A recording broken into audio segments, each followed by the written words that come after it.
Peuple de Dieu, je vous salue au nom de notre Seigneur et Sauveur Jésus-Christ.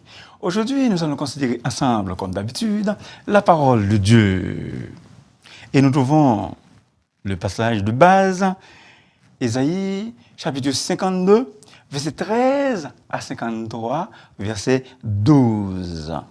Et je fais la lecture.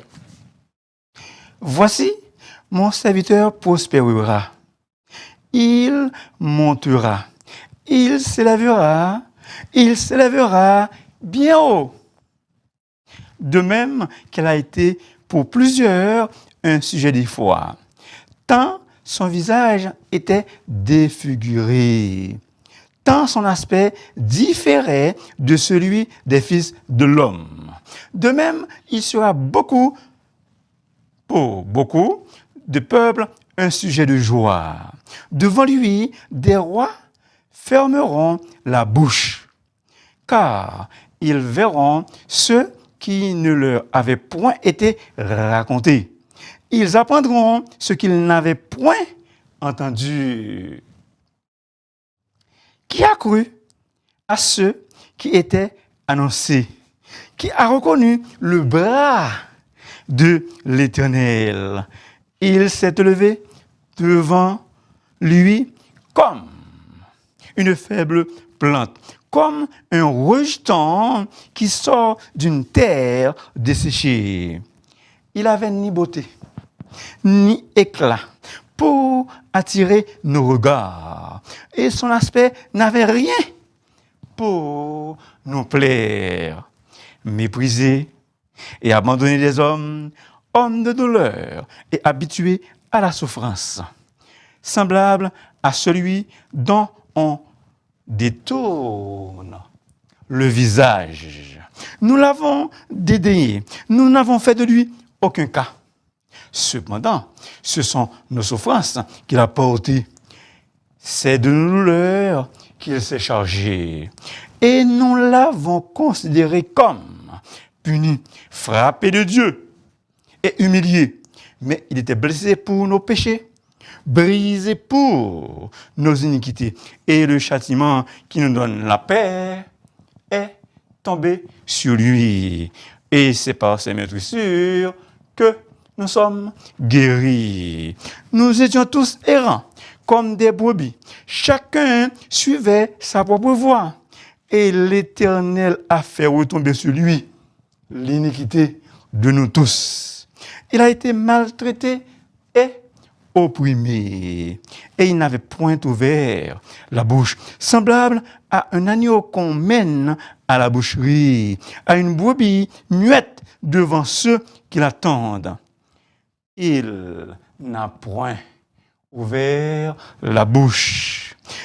Il a été enlevé par l'angoisse et le châtiment, et parmi ceux de sa génération, qui a cru qu'il était retranché de la terre des vivants et frappé pour les péchés de mon peuple. On a mis son sépulcre parmi les méchants, son tombeau avec le riche, quoiqu'il n'eût point commis de violence et qu'il n'y eût point de fraude dans sa bouche. Il a plu à l'Éternel de le briser par la souffrance. Après avoir livré sa vie en sacrifice pour le péché, il verra une postérité et prolongera ses jours.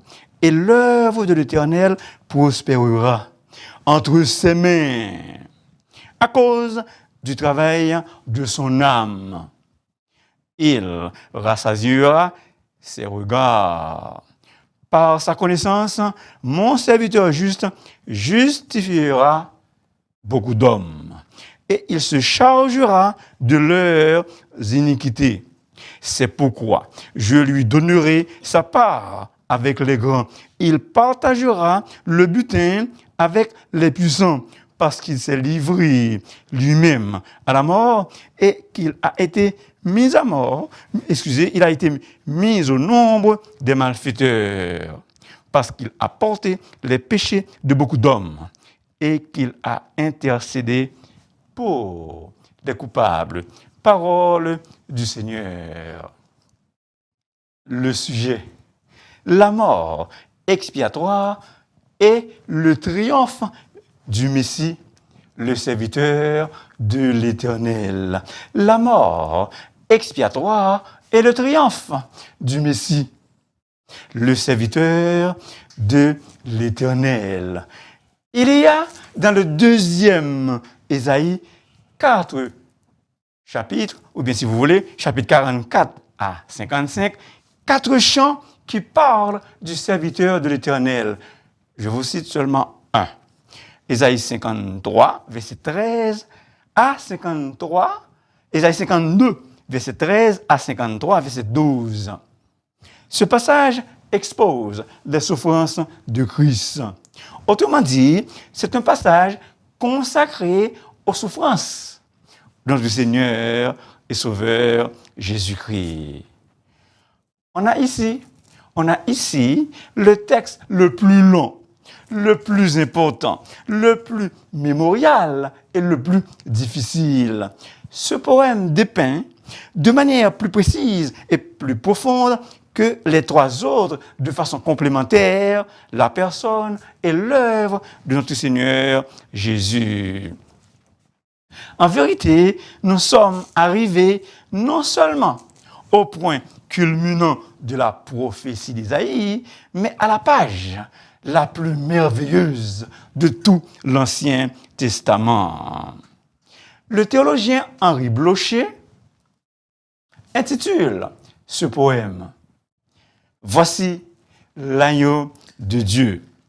Ce texte prouve de façon incontestable et indiscutable que Dieu est bien l'auteur des Écritures et Jésus l'accomplissement de la prophétie messianique. Sous l'inspiration de la grâce, nous allons analyser ce passage en comparaison avec d'autres dans le Nouveau Testament. Des versets dans les Écritures qui trouvent leur accomplissement en Jésus-Christ. Serviteur de l'Éternel. L'expression serviteur de l'Éternel implique l'idée de quelqu'un qui sert Dieu. Le mot le dit, serviteur de l'Éternel, quelqu'un qui veut servir l'Éternel, le Dieu vivant, réel et vrai. Quelqu'un qui veut obéir à la volonté de Dieu. Jésus s'est lui-même livré à la mort. Une mort volontaire, preuve d'obéissance et d'amour. D'ailleurs, il l'a dit lui-même dans Jean chapitre 12, versets 17 et 18. Jean chapitre 12, versets 17 et 18. Le Père m'aime parce que je donne ma vie afin de la reprendre. Personne ne me l'ôte, mais je la donne de moi-même. J'ai le pouvoir de la donner et j'ai le pouvoir de la reprendre. Tel est l'ordre que j'ai reçu de mon Père.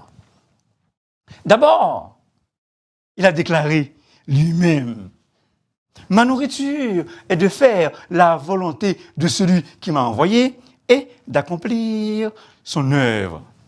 Voici, je viens dans le rouleau du livre. Dans le rouleau du livre, il est question de moi. Pour faire, ô Dieu, ta volonté. Hébreux 10, verset 7. Ce passage, ou du moins, ça concerne Jésus. En fait, on peut résumer l'œuvre de Christ sur la terre par un seul mot: l'obéissance. Philippiens 2, versets 7 et 8. Mais c'est dépouiller lui-même. Ça concerne, ou si vous voulez, ça parle de notre Seigneur Jésus. Mais c'est dépouiller lui-même en prenant la forme d'un serviteur, en devenant semblable aux hommes et ayant paru comme un simple homme.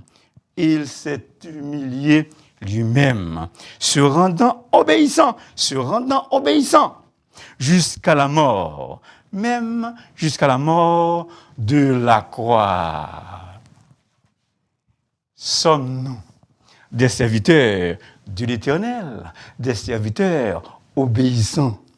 Quelle est la qualité du service que nous lui rendions? La qualité du service que nous rendions à notre Sauveur obéissant. Tout ce que vous faites, tout ce que nous faisons pour le Seigneur, que ce soit en public ou en privé, faisons-le bien, de bon cœur, et nous serons récompensés. Je reprends, peuple de Dieu, c'est très important pour vous et moi. Tout ce que nous faisons pour le Seigneur, que ce soit en public ou en privé, faisons-le bien, de bon cœur. Et nous serons récompensés. Dans un esprit de service, l'apôtre Paul dit, tout ce que vous faites, faites-le de bon cœur et non pour les hommes, sachant que vous recevrez du Seigneur l'héritage pour récompense. Dans cette péricope, il faut remarquer dès le début et à la fin, ou si vous voulez jusqu'à la fin, le serviteur sera élevé bien haut, très haut placé. Il prospérera. Il sera récompensé, glorifié et exalté. Il aura sa part avec les grands. Il partagera le butin avec les puissants. Il est écrit, peuple de Dieu, que le nom de l'Éternel soit béni, dès maintenant et à jamais. Du lever du soleil jusqu'à son couchant, que le nom de l'Éternel soit célébré. Levé, non moins avec soleil là. Commencez tâche ou jodia. Premier bagaille ou bien pour faire. C'est quoi? C'est louer bon Dieu avec tout cœur. Luther, dès les premières heures de sa journée, tu vas le retrouver dans sa dévotion, dans la lecture de la parole de Dieu. Christ est élevé par la droite de Dieu. Acte 2, verset 33a. Le Christ est élevé dans la gloire par la droite de Dieu. Et avant même de décrire les souffrances du serviteur, le prophète affirme péremptoirement sa glorification, son élévation et son exaltation. Christ est exalté. Exalté à l'extrême, grandement exalté. Le roi, notre Seigneur Jésus. Le roi est au-dessus des cieux. Alors, que devons-nous faire? Nous devons le louer. Ô peuple de Dieu, que nous puissions magnifier et sanctifier le Christ dans nos cœurs. Pourquoi, dès qu'on se réveille, il faut remercier Jésus? Parce que pendant que nous dormions, il est possible que nous perdions notre souffle de vie. Si nous sommes réveillés, c'est une grâce que Dieu nous a faite. Est-ce que vous êtes là? Est-ce que vous êtes là? L'ex-président des États-Unis, Theodore Roosevelt, pendant qu'il dormait, il est parti. Pendant que monsieur a dormi, il est allé tout droit dans un pays sans chapeau. Quand on se réveille pendant la nuit, le premier réflexe est de remercier le Dieu de grâce. 3 points. Le premier, les souffrances de Christ, le serviteur de l'Éternel, versets 1 à 3, qui a reconnu le bras de l'Éternel. Le Dieu de ce peuple d'Israël a choisi nos pères il mit ce peuple en honneur pendant son séjour au pays d'Égypte. Et il l'en fit sortir par son bras puissant. Acte 13, verset 17. Le bras de l'Éternel est puissant. Psaume 89, verset 14.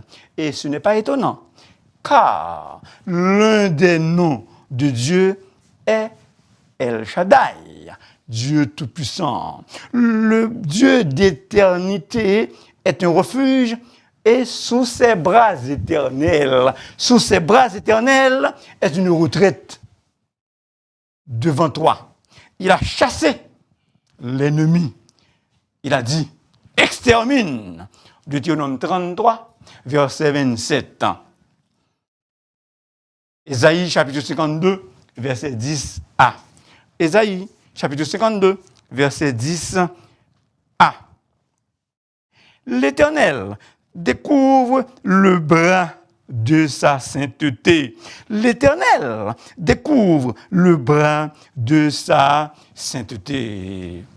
Peuple de Dieu, l'allusion faite ici au bras de l'Éternel symbolise sa puissance personnelle et active. Et de la même manière que l'on dirait d'un homme s'apprêtait à effectuer un travail qu'il retouche ses manches, Dieu est présenté ici comme déployant le bras de sa sainteté. Le bras de l'Éternel, en Ésaïe 53, verset 1b, présente ou bien représente aussi son intervention personnelle et active. L'image évoque tout particulièrement ce qu'il a accompli à l'époque de l'Exode en tant que Dieu d'Israël. Le bras de l'Éternel ou la puissance de l'Éternel, c'est la même chose. Est-ce que vous êtes là? Est-ce que vous êtes là? Notre Dieu a de la puissance dans ses bras pour nous délivrer de tous nos problèmes. Gain puissance, non pour l'Éternel, Paul, délivrez-nous de toute cette charge nous. Je reprends. Gain puissance, non pour l'Éternel, Paul, délivrez-nous de toute tête chargée nous, qui a cru à ce qui nous était annoncé. Plusieurs des contemporains de Jésus ne croyaient pas en lui. Même ses frères. Toutefois, je nous encourage à investir confiance et foi dans les bras de l'Éternel. Et mon cœur n'a rien à craindre puisque Jésus nous conduira. Et nous devons le suivre en nous appuyant sur son bras. Quelque chose qui est puissant, c'est quelque chose qui domine, qui agit avec force. Et donc, le bras de l'Éternel s'impose avec rigueur sa force. Le bras de l'Éternel s'impose avec rigueur sa force. Bien-aimés, fortifiez-vous par la force, par la grâce qui est en Jésus-Christ. Selon les Écritures, nous pouvons être aussi fortifiés par la foi, par la parole de Dieu, par le Saint-Esprit de Dieu. Ainsi, le bras de l'Éternel est puissant pour nous délivrer de nos problèmes et il est aussi fort pour nous fortifier dans nos faiblesses. Jésus n'avait ni beauté ni éclat pour attirer nos regards. Aucune prestance, apparence insignifiante.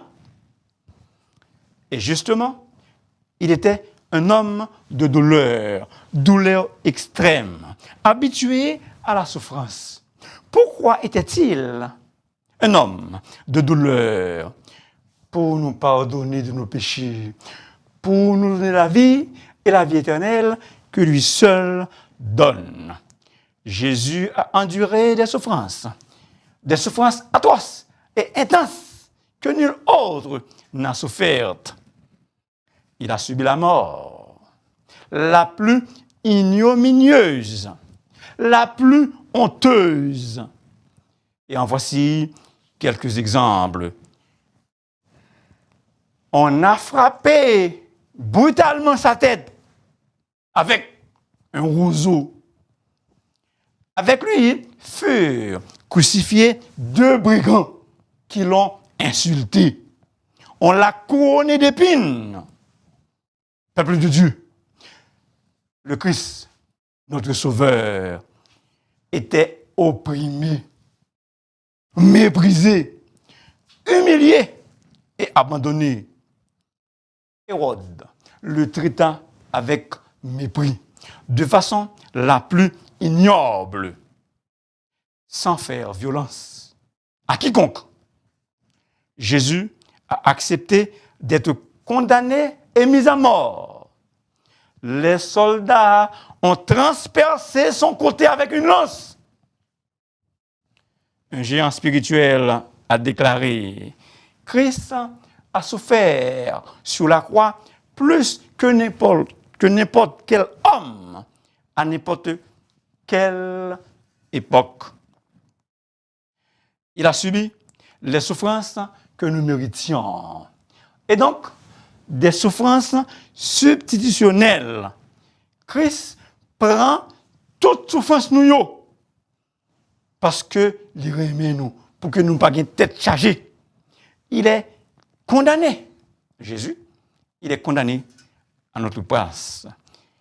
Jésus est condamné à notre place. Dieu nous a tant aimés. Il a envoyé son Fils comme victime expiatoire pour nos péchés. 1 Jean 4, verset 10b. Dieu nous a tant aimés et a envoyé son Fils comme victime sacrificielle pour nos péchés. Aimons-nous Jésus, vous et moi. Quelle souffrance avions-nous? Quelle souffrance avions-nous accepté, enduré et consenti pour lui dans le pratico-pratique? Quel geste d'amour que nous faisions pour lui? Deuxième point, le caractère expiatoire des souffrances. Verset 4 à 9. Le caractère expiatoire des souffrances, versets 4 à 9. Notre Seigneur Jésus a souffert les 5 types de blessures connues des sciences médicales. Les contusions, les coups de bâton, les lacérations, les marques du fouet, les plaies profondes faites par les épines quand il était couronné, la perforation ou bien les perforations, la marque des clous, les incisions, la lance. Un échange ineffable, un transfert complet intervient entre Jésus et son peuple. Le châtiment qui nous donne la paix est tombé sur lui. Christ était châtié, puni afin que nous n'ayons la paix. Christ a été châtié, puni pour nous, afin que nous ayons la paix avec Dieu. Christ est notre paix. Éphésiens 2, verset 14. En effet, son sacrifice sanglant a pour but d'apporter, de procurer la paix et de justifier beaucoup d'hommes. Dans une formule de bénédiction, Jésus a déclaré: je vous laisse la paix. Je vous laisse la paix. Je vous donne ma paix. Je ne vous donne pas comme le monde donne. Que votre cœur ne se double point et ne s'alarme point. Peuple de Dieu, que notre cœur ne se double point et ne s'alarme point. Est-ce que votre cœur palpite en ce moment? Est-ce que la batte à cause des troubles de la vie? Que cœur, s'il a palpité maintenant, que l'y poser tant qu'on m'a café dans le nom de Jésus, que l'y poser tant qu'on m'a café dans le nom de Jésus. Soyons bénis par la paix de notre Seigneur Jésus. Soyons sans alarme et sans frayeur, car Dieu prendra soin de nous. En vérité, peuple de Dieu, notre Père Céleste prend en charge mieux qu'un Père terrestre prend soin ou prend en charge de son enfant. Il est dit 2 fois dans la parole de Dieu, il n'a point ouvert la bouche. Matthieu 26, versets 62 à 63a. Jésus ne répondit rien. Il garda le silence. Semblable à un agneau qu'on mène à la boucherie, à l'abattoir.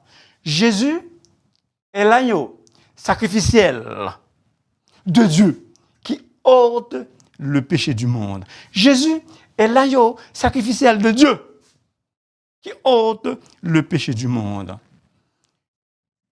Il était innocent et qu'il n'y ait point eu de fraude dans sa bouche. Lui qui n'a point commis de péché et dans la bouche duquel il ne s'est point trouvé de fraude. 1 Pierre 2, verset 22. Dans les 4 chants au poème, le nom de ce serviteur n'est pas mentionné. Mais Matthieu identifie très clairement Jésus à ce serviteur annoncé par le prophète Ésaïe, afin que s'accomplisse ce qui a été annoncé par Ésaïe, le prophète.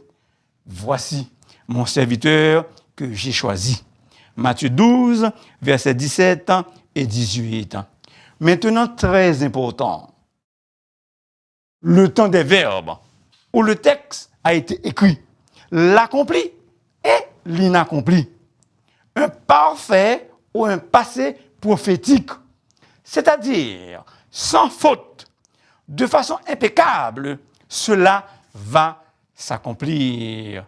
Hello, est-ce que vous êtes là? Très important. Le prophète entrevoit si nettement un événement futur qu'il le décrit comme déjà passé. Jésus a accepté, a enduré toutes ces souffrances mentionnées plus haut pour vous et moi. C'est nous qui devrions souffrir de la sorte. Lui, il n'a commis point de péché. Il n'a rien fait de mal qui mérite la mort. Comme je viens de vous dire, Christ était innocent. D'ailleurs, il l'a dit lui-même, qui de vous me convaincra de péché? Jésus a été pour nous. Jésus a tenté, ou bien a été tenté pour nous, en toutes choses, sans commettre de péché. Sommes-nous prêts à souffrir, à endurer des souffrances pour Christ?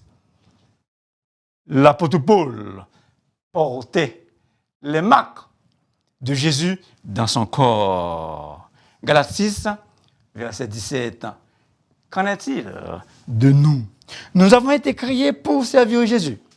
Dieu nous a prédestinés pour célébrer la gloire de sa grâce. afin que nous servions à célébrer sa gloire. Quel est notre but principal? Il doit être, selon les Écritures, servir Jésus. Troisième point, la victoire acquise. Un triomphe glorieux du Messie. Verset 10 à 12.